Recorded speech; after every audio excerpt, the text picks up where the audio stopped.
नमस्कार, मेरा नाम है एम.आर. माली। आप सभी का द मिस्ट्री ऑफ यूपीएससी में स्वागत है। आज हम डिस्कस करेंगे 2024 का हिंदी का जो पेपर हुआ, हिंदी कंपलसरी जो पेपर हुआ है उसके बारे में हम डिस्कस करेंगे। तो हम इससे देखेंगे कि जो हिंदी का जो पेपर है उसमें हमारी क्या अप्रोच होनी चाहिए। तो इसमें हम देखेंगे कि जो हिंदी का जो पेपर है वो 300 नंबर का है। कितना नंबर का है? तो 300 नंबर का है। और इसमें से हमें कितने लाना है? हमें 90 जो नंबर है वो लाने होते हैं। कितने नंबर लाने होते हैं? 90 नंबर लाने होते हैं। तो इसके लिए हमारी किस तरह की अप्रोच होनी चाहिए और इस पेपर के लिए हमें जो तैयारी करनी चाहिए तो उस तैयारी का जो एंगल है वो क्या होना चाहिए, यानी हमें तैयारी किस प्रकार की जो करनी चाहिए। तो वीडियो में आगे बढ़ने से पहले आपसे रिक्वेस्ट है कि आपने चैनल पर पहली बार विजिट किया है तो चैनल को सब्सक्राइब करें और वीडियो को लाइक और शेयर करें ताकि हम इस तरह के जो वीडियो लेकर आते रहते हैं। तो हम पहले डिस्कस करेंगे जो इसका जो ईजी वाला जो पार्ट है उसके बारे में डिस्कस करेंगे। तो पहले हम यहाँ पर देखें कि जो युग्म वाले जो शब्द आते हैं, जिसमें जो युग्म वाले इसमें 2-2 नंबर का 10 नंबर का है। 10 नंबर का जो युग्म वाला है इसमें इस युग्म का जो अर्थ निकालना, जैसे कि यहाँ पर एक तो अली और ये अली, तो इस अली वाले का जो क्या अर्थ है और इस अली वाले का जो क्या अर्थ है वो देखना है। तो इस अली वाले का जो अर्थ देखा जाए, ये जो अली है इसका तो मतलब होता है सखी, सखी होता है या सहेली होता है, सखी होता है या जो सहेली होता है। इस अली वाले का अर्थ जो है वो क्या होता है? इस अली का अर्थ होता है भौरा, जो भौरा होता है उस भौरा होता है, क्या होता है? भौरा। फिर इसके बाद में जो अगला जो शब्द हमारे सामने है वो है कोश। ये जो कोश कौन सा है? तो ये कोश है शब्दकोश वाला। ये वाला जो कोश कौन सा है? तो ये शब्दकोश वाला जो शब्द है शब्दकोश वाला है। और ये दूसरा वाला जो कोश है ये कौन सा है? ये खजाना है। कौन सा है? खजाना है। कौन सा शब्द है ये? खजाना है। फिर उसके बाद में ये वाला जो अगला जो युग्म है वो है दीप, दीप वाला, और ये भी दीप।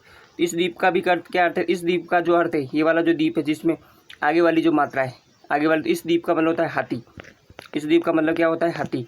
और ये वाला जो द्वीप है इसका मतलब क्या होता है? टापू। जो टापू होता है वो टापू होता है। फिर उसके बाद में जो अगला जो युग्म है इसमें ये है भुवन, जैसे कि त्रिभुवन, और ये भवन। इस भवन का मतलब होता है मकान। इस भवन का मतलब होता है मकान। और ये भुवन, इस भुवन का मतलब होता है संसार। कैसे त्रिभुवन के स्वामी है। त्रिभुवन का मतलब हो गया संसार। त्रिभुवन का मतलब क्या हो गया? संसार हो गया। फिर उसके बाद अगला जो युग्म है, तो अगले युग में देखा जाए तो ये वाला, तो इसमें स्वेद, स्वेद का मतलब होता है पसीना। स्वेद का मतलब क्या होता है? पसीना होता है। और ये वाला जो स्वेद है इसका मतलब होता है रंग कह सकते हैं या सफ़ेद कह सकते हैं, सफ़ेद, सफ़ेद होता है। इस स्वेद का मतलब क्या होता है? सफ़ेद। तो इस तरह से आप ये ईजी, ज़्यादा कुछ डिफिकल्ट नहीं है। इस तरह के जो युग्म है आप याद कर सकते हैं आराम से। आप 10 नंबर यहाँ से कवर कर सकते हैं। तो 90 में से 10 नंबर यहाँ से आप आराम से निकाल सकते हैं। फिर उसके बाद में अगला जो आता है पर्यायवाची वाला, अगला जो आता है पर्यायवाची वाला, तो पर्यायवाची भी जो है वो 10 नंबर का है। पर्यायवाची भी कितना है? 10 नंबर का। जैसे कि यहाँ पर कपड़ा, तो कपड़े के जो पर्यायवाची क्या हो सकते हैं? कपड़े के बहुत सारे जो पर्यायवाची होते हैं, जैसे वस्त्र है, पोशाक है, परिधान है। तो ये बहुत सारे जो कपड़े के पर्यायवाची हो सकते हैं। हमें तो केवल 2-2 लिखना है। फिर सर्प, तो सर्प के लिए हम कह सकते हैं कि जो नाग है, नाग है, सांप है, ऐ है, भुजंग है, वासुकी है। तो ये बहुत सारे जो हो सकते हैं सर्प के। फिर उसके वृक्ष, तो वृक्ष के तो हम कह सकते हैं कि पेड़ है, तरु है, अगम है, आरण्य है। तो बहुत सारे जो वृक्ष के हो सकते हैं। फिर यमुना, तो यमुना की जो कालिंद्री है, सूर्यसुता है, तो यमुना के बहुत सारे हो सकते हैं। फिर अश्व, तो अश्व के लिए हम घोड़ा है, तुरंग है, हय है। तो इस तरह के हो सकते हैं। तो ये भी यहाँ से भी आप 10 नंबर आराम से जो कवर कर सकते हैं। तो 10 और 10 20 नंबर तो हो गया। अपने को लाना कितना? 90 नंबर लाना। तो 20 नंबर यहाँ से कवर हो गया।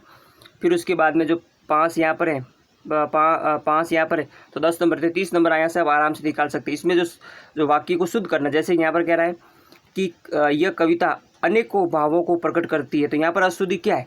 यहाँ पर अशुद्धि क्या है? तो यहाँ पर अनेकों भावों को नहीं होता है, अनेक भावों को नहीं होता है, अनेक भावों को प्रकट करती थी। यहाँ पर अनेकों वाला गलत है, अनेकों नहीं आना चाहिए, यहाँ पर अनेक भाव आना चाहिए। फिर उसके बाद में अगला जो है, अगला कह रहा है कि जो बाघ और बकरी एक घाट पानी पीती है। तो यहाँ पर पीती नहीं आता है, पीते हैं। यहाँ पर क्या है? बाघ और बकरी एक घाट पानी जो पीती है, पीती नहीं आता है। यहाँ पर जो शब्द है पीती, पीती नहीं आता है, पीते। क्या आता है? पीते शब्द आता है, पीते, पीती नहीं आता है। तो यहाँ पर ये हो गया। फिर अगला वाला जो कह रहा है कि यह काम आप पर निर्भर करता है। तो यहाँ पर ये जो काम है वो आप पर निर्भर करता है। तो यहाँ पर जो है वो हट जाएगा। ये काम आप पर निर्भर करता है। फिर उसके बाद में कह रहा है कई 100 वर्षों तक भारत के गले में पराधीनता की बेड़ियाँ पड़ी थी। यहाँ पर जो क्या कह रहा है, कई 100 वर्षों तक भारत के गले में पराधीनता की बेड़ियाँ जो बेड़िया है वो पड़ी रही नहीं, पड़ी रही थी, अभी नहीं है ना, पड़ी रही थी, तो यहाँ पर आ जाएगा थी, पड़ी रही थी, तो ये हो गया। फिर उसके बाद अगला है कि उस वन में प्रातःकाल के समय बहुत ही सुहावना दृश्य होता था, मतलब कह रहा है उस वन में प्रातःकाल के समय बहुत जो सुहावना दृश्य होता था, यहाँ पर जो ही है वो एक्स्ट्रा डाला हुआ है, तो ये हो गया। तो इसमें आप आराम से 10 नंबर यहाँ से भी कवर कर सकते हो, 30 नंबर यहाँ से हो गए। फिर उसके बाद में अगला जो पोर्शन है, अगला पोर्शन कौन सा है, तो मुहावरों वाला है। अगला जो पोर्शन कौन सा है, मुहावरों वाला, तो 10 नंबर यहाँ से आप कवर कर सकते हैं, यानी 40 नंबर तो ईजिली यहाँ से कवर हो सकते हैं। जैसे कि कागजी घोड़े दौड़ाना, कागजी घोड़े दौड़ाने का मतलब होता है कि बिना मतलब का जो कार्य करना। कागजी घोड़े दौड़ाने का मतलब क्या हो गया, बिना मतलब का कोई कार्य करना, बिना जो मतलब का कोई कार्य करना। फिर अपना उल्लू सीधा करना देते सरल ही, अपना उल्लू सीधी करना मतलब हो गया कि अपना जो कार्य है वो निकालना।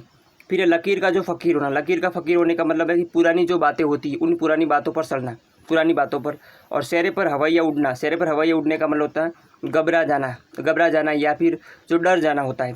और कह रहा है गेहूँ के साथ गुना पीसना, गेहूँ के साथ गुना पूछने का मतलब होता है कि बुरे की जो संगति होती है, बुरा व्यक्ति होता है उसकी जो संगति होती है, उस संगति में जो भले व्यक्ति भी क्या होते हैं, बदनाम होते हैं। तो इस तरह से ये भी कर सकते हैं, 40 नंबर आप इजीली यहाँ से कवर कर सकते हैं।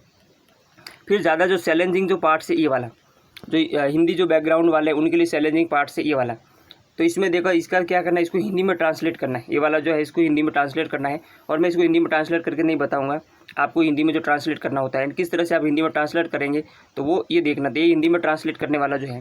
फिर उसके बाद में अगला एक जो पोर्शन है, तो इसमें भी आप इजीली जो 20 नंबर का है, तो आप कहेंगे 10 नंबर तो यहाँ से भी निकाल सकते हैं इजीली, अब 10 नंबर यहाँ से भी तो निकाल सकते हैं, तो 10 नंबर यहाँ से निकल जाएगा, 50 नंबर हो गया।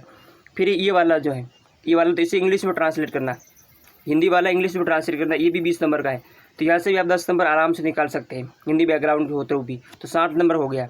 अब इसे फिर बचा ये 1/3 करना है। इसको अब 1/3 करने का सिस्टम क्या है, 1/3 करने का सिंपल सा जो पॉइंट है कि पूरा जो पैसेज है उसको, पूरे पैसेज को पढ़ो, पूरे जो पैसेज को पढ़ने के बाद जो है इसको जो सिंपल शब्दों में पूरा पैसेज पढ़ लो, और पूरा पैसेज पढ़ने के बाद जो है इसको सिंपल शब्दों में करना है। और इसमें शब्द कितने हैं, तो ये लिखना है 622 जो शब्दों में लिखना है। कितने शब्दों में लिखना है, यहाँ पर शब्द दिए हुए नीचे, यहाँ पर जो शब्द है वो दिए, कितने शब्दों में लिखना है, तो 622 शब्दों में लिखना है। तो इसके लिए सिंपल सा जो प्रोसेस क्या है कि पूरा पैसेज पढ़ लो, पूरा पैसेज पढ़ने के बाद इसकी जो थीम है उस थीम के आधार पर अपने शब्दों में लिखना है, और कितना, तो 622 शब्दों में लिखना है। 622 यहाँ पर निश्चित लिखे हुए वर्ड्स, तो इन वर्ड्स में इसको लिखना है।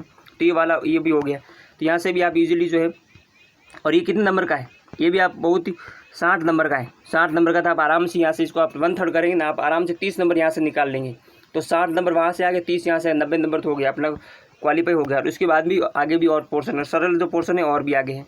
ये देखो अब ये वाला जो है, इस पैसेज के आधार पर इस क्वेश्चन के प्रश्न देने, उत्तर देने, जैसे कि आलोचना साहित्य का अंग क्यों है, तो इसका उत्तर निकालने के आपको मैं एक ट्रिक बताता हूँ, सिंपल सी ट्रिक से। कि यहाँ पर कह रहा है कि आलोचना साहित्य का अंग क्यों है, तो अंग क्यों है, तो क्यों का जवाब कौन देगा, इसलिए। क्यों का जो जवाब कौन देगा, यहाँ पर जो शब्द आया क्यों, तो इस क्यों का जवाब कौन देगा, तो क्यों का जवाब देगा इसलिए वाला, जो इसलिए वाला जो वर्ड होगा वो क्यों का जवाब देगा। ये जो क्यों शब्द आया, इस क्यों का जवाब कौन देगा, कि जो इसलिए जहाँ पर लग जाएगा वो देगा। तो यहाँ पर कह रहा है कि जो साहित्य, जो आलोचना जो साहित्य का अंग क्यों है, तो इसका उत्तर है यहाँ पर, इसका जो उत्तर है वो कहाँ पर है, तो इसका जो उत्तर है, एक मिनट, इसका जो उत्तर कहाँ पर है, तो इसका जो उत्तर है वो आगे वाली साइड में,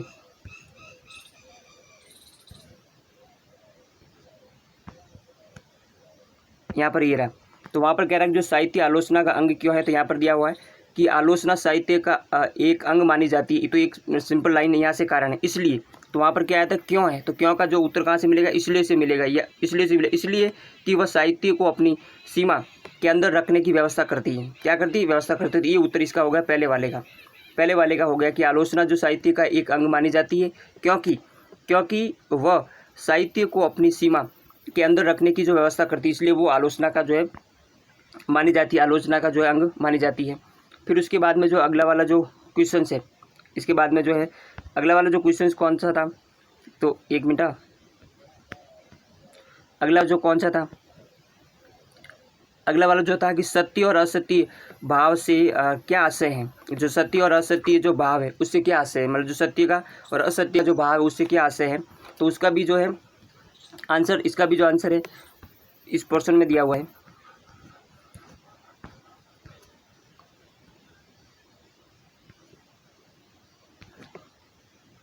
ये दिया हुआ, यहाँ पर दिया हुआ है कि जिन भावों द्वारा हम अपने जिन भावों द्वारा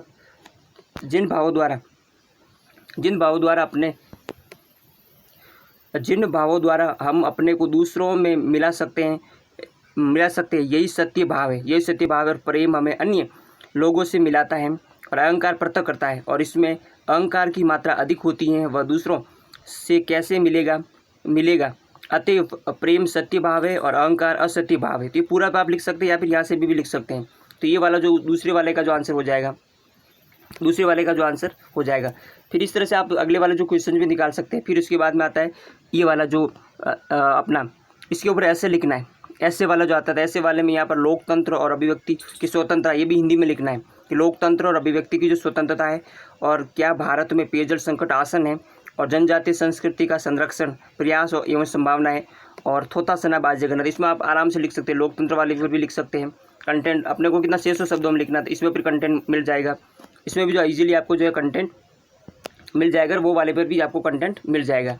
तो वीडियो को देखने के लिए धन्यवाद, और वीडियो आपको अच्छा लगा हो तो चैनल को सब्सक्राइब करना और लाइक करना और शेयर करना। धन्यवाद।